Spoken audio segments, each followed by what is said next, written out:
हे दोस्तों, आपका स्वागत है आपके अपने चैनल HSC वर्ल्ड में। दोस्तों, आज हम बात करने वाले हैं इंश्योर्ड और अनइंश्योर्ड कास्ट के बारे में। दोस्तों, हमने अपने डेली लाइफ में ये वर्ड इंश्योरेंस ज़रूर सुना होगा और इसी वर्ड से इंश्योर्ड और अनइंश्योर्ड लिया गया है।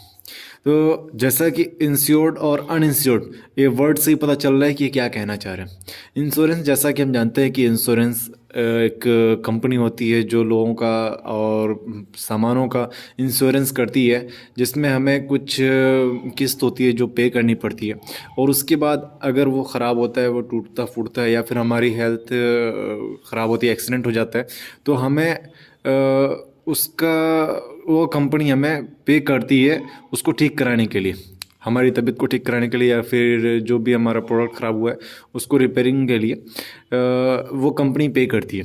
तो सेम वही चीज़ है कि इंश्योर्ड कॉस्ट, जो भी ऐसा कॉस्ट लग रहा है जिसमें कंपनी हमें पे करेगी, जिसका हम इंश्योरेंस करा सकते हैं, कराया है, जिसका कंपनी पे करेगी, वो इंश्योर्ड कॉस्ट में आएगा।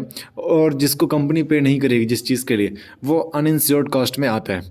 ठीक, तो भी इंश्योर्ड कास्ट और अनइंश्योर्ड कास्ट यहाँ से क्लियर हो चुका होगा। अब हम कोई भी चीज़ जो हमारे सामने है, जो एक्सीडेंट में जो ख़राब हो रही है, टूट रही फूट रही है, या फिर जो भी लॉसेस हो रहे हैं हमारे, हम इजीली अंडरस्टैंड कर सकते हैं कि किसका इंश्योरेंस हो सकता है और किसका नहीं हो सकता। तो आइए हम कुछ एग्जांपल्स देखते हैं। तो पहला एग्जांपल है मेडिकल कॉस्ट।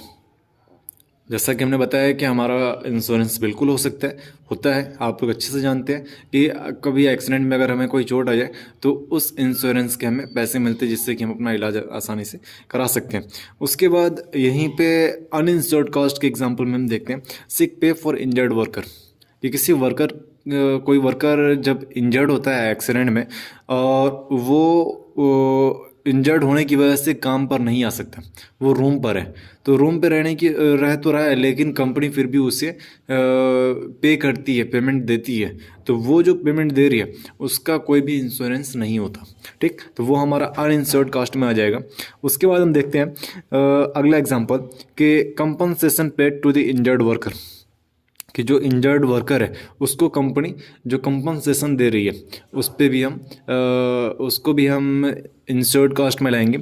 और उसके बाद loss of time in accident investigation, कि जो कोई भी एक्सीडेंट हुआ है उसमें उसका इन्वेस्टिगेशन करने में जो भी हमारा टाइम का लॉस हो रहा है वो हमारा अनइंश्योर्ड कास्ट में आएगा।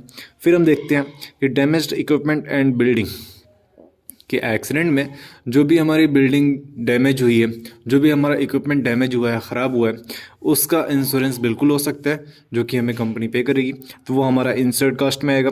उसके बाद है overtime to cover lost production, कि जो भी हमारे प्रोडक्शन में गिरावट आई है उसको कवर करने के लिए जो वर्कर ओवर टाइम कर रहा है उसका कोई भी इंश्योरेंस नहीं हो सकता, तो वो हमारा अनइंश्योर्ड कास्ट में आएगा।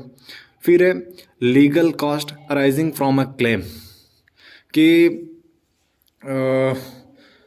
जो भी इंजर्ड वर्कर है या फिर जो भी हमारा प्रोडक्ट डैमेज हुआ है उसका लीगली जिसका भी वो प्रोडक्ट था वो क्लेम कर सकता है कंपनसेशन के लिए, तो इन सारी चीज़ों का हम इंश्योरेंस करा सकते हैं, तो ये भी हमारा इंश्योर्ड कास्ट में आएगा।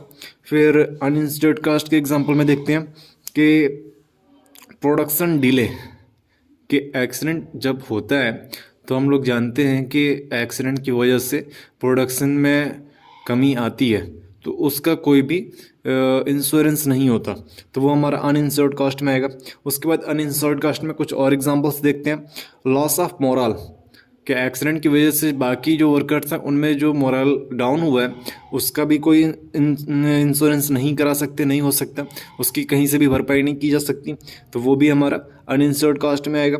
लॉस ऑफ रॉ मटेरियल, जो भी रॉ मटेरियल होता है उसका भी कोई इंश्योरेंस नहीं होता है। ठीक, तो वो भी हमारा अनइंश्योर्ड कास्ट में आएगा। क्रिमिनल फाइन्स, एक्सीडेंट की वजह से कंपनी पे जो भी फाइन लगाई गई है उसका भी कोई इंश्योरेंस नहीं होता, वो भी हमारा अनइंश्योर्ड कास्ट में आएगा।